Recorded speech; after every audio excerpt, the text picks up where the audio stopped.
یہ حضرت ابو ہریرہ رضی اللہ تعالی عنہ سے مروی ہے کہ نبی پاک صلی اللہ تعالی علیہ وسلم نے ارشاد فرمایا کہ منافقوں پر فجر اور عشاء کی نمازوں سے زیادہ وزندار یعنی بھاری کوئی نماز نہیں، اگر وہ جانتے کہ ان میں سے ان کو پڑھنے سے کیا فضیلت ہے، ان کا رتبہ کیا ہے، ان کا مرتبہ کیا ہے، تو وہ گھٹنوں کے بل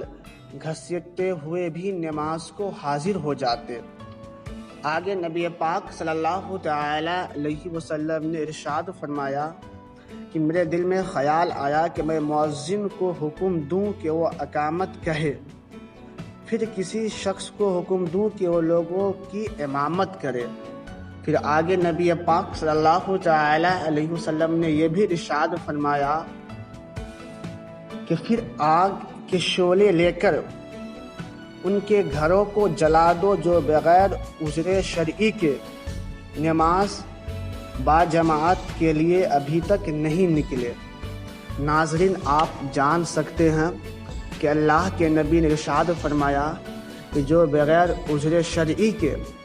باجماعت نماز ادا نہیں کرتا ہے ان کے گھروں کو جلا دو۔ آپ سوچئے کہ آج ہم کتنے کا سست ہیں۔